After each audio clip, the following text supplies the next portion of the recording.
We've seen an impact on Apple and its current quarter. Obviously, a lot of tech companies have a big supply foothold in China. What do you think the impact of the coronavirus is going to be across the tech industry? Emily, I don't think any of us really knows. What I think we do know is that this was a disease that they thought they had contained in China. So people were breathing a sigh of relief, and markets reflected that. And then it's broken out. And now we don't know. We know that this is more infectious than most flu-type viruses. We know that they're past precedents, like MERS and SARS.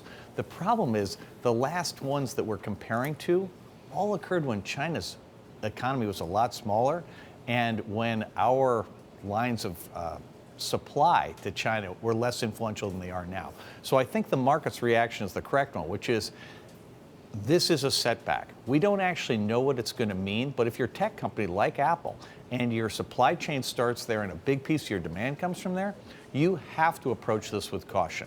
We don't know what's going to happen here, and we're at the end of 12 years of market run, so we can't be terribly shocked if the market itself is a little bit fragile to a setback like this. I don't know that it's going to produce that, but I think smart investors are looking at this as the kind of black swan we've not seen for a while. Meantime, you've got a rocky political climate here in the United States. The race for the Democratic nomination, Senator Bernie Sanders, confirming that he's been briefed by U.S. intelligence that the Russians are trying to interfere with his campaign. You've got the Vice President, Joe Biden, on 60 Minutes Sunday, claiming that Facebook is battling accounts tied to Russia, trying to attack him. Take a listen to Biden on 60 Minutes. They're involved in this race and in my primary. They're involved going after me on Facebook. They've already been taken down because Putin knows me and I know him, and he doesn't want me to be president.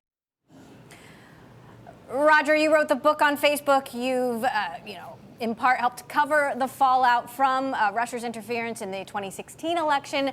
How well equipped is Facebook now, is Twitter now, to counter potential interference, continued interference? Emily, I really feel as though I'm on a quadrennial version of Groundhog Day, because exactly the things I saw in 2016 that got me focused on the danger that Facebook posed for elections are happening again from the same people. The Trump campaign has a very sophisticated disinformation operation that it runs internally. There's a gigantic network that George Washington University has been analyzing of fans of Bernie Sanders that was created before the 2016 election. Nothing happened after 2016 to shut these things down. Facebook certainly did nothing, and so they continue to operate without any kind of constraints. And on top of that, you now have your boss, Mike Bloomberg, coming in with his own operation where he's just flooding the zone with all kinds of things. The result of that is, even if the Russians interfere, it's not clear to me how much impact they're going to have because there's so much noise already. The challenge is that this kind of stuff is really bad for democracy. We're not actually seeing real issues being debated at a point in time when it really matters, when things like climate change, when things like healthcare really ought to be commanding center stage. What we're actually seeing is lots of disinformation clogging things instead, and it's really too bad. And we do have to mention, of course, that Michael Bloomberg is seeking that Democratic presidential nomination, and he's the founder and majority owner of Bloomberg LP, which is the parent company of us here at Bloomberg News. But I do want to ask you, Roger, to what degree social media and fake news are two sides of the same coin? Can they even be disentangled?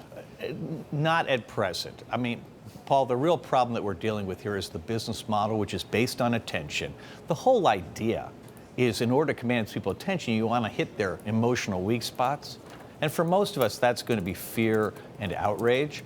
And the best content for appealing to those things, the things that the algorithms surface because people do react to them most, are going to be hate speech, disinformation, and conspiracy theories. Exactly the things you do not want to have during a presidential election, and frankly, during any kind of democratic election. And as long as the business model stays in place, Google with YouTube and its search engine, Facebook with Facebook and Instagram, and Twitter are going to be a clear and present danger to fair elections. What sort of mark would you give Facebook and Twitter so far when it comes to addressing the problems that we had in 2016? I imagine not a terribly good one. Well, I think Facebook has made many small changes, largely cosmetic changes, which is a lot better than what we've seen from Google, which has done, for all intents and purposes, nothing.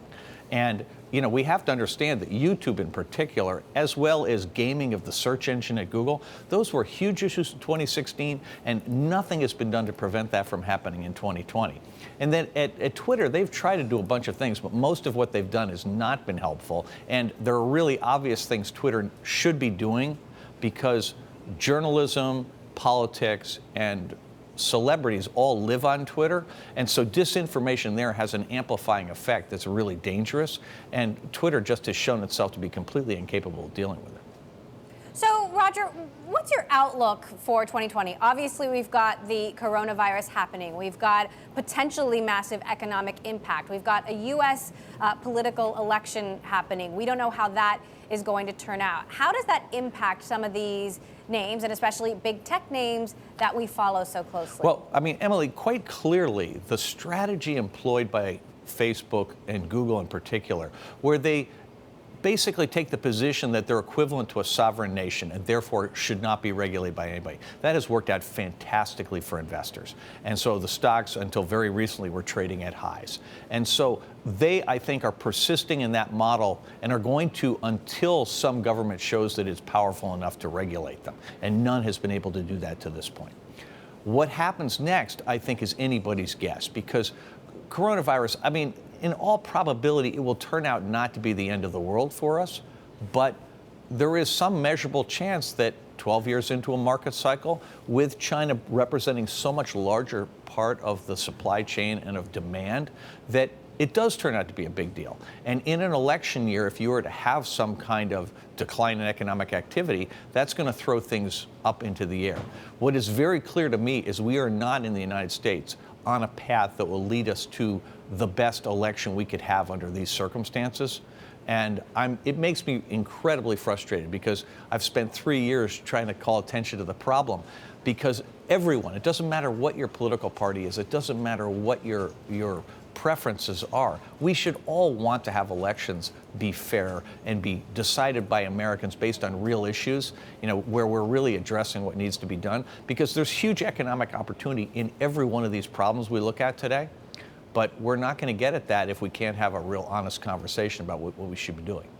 So quickly, Roger, and I know sometimes it's hard to be concise, but where do you place your bets then for 2020? If you're still investing, where are you putting your money? It's a great question. And right now, I'm in an extremely conservative posture. And I'm in a conservative posture because I think we're within a year of the end of the economic cycle. And I don't time things well enough to be able to predict it more finely than that. So I'm super overweighted in T-bills right now. I mean, I obviously didn't see coronavirus coming, but I could see lots of other things going on, what happened with SoftBank and all that. So I still have a very large personal position in Apple. And I still own a few other stocks, but Apple's the one really big one that I own. I think they're very well positioned, notwithstanding coronavirus, because there's a lot of demand for the product, and I think, honestly, they're the one tech company that, on average, is being really responsible. Interesting, given Apple's, of course, supply chain foothold or dependence on that's clearly China. a huge issue, and short run, Right. It could be a disaster, but longer term, I really like it.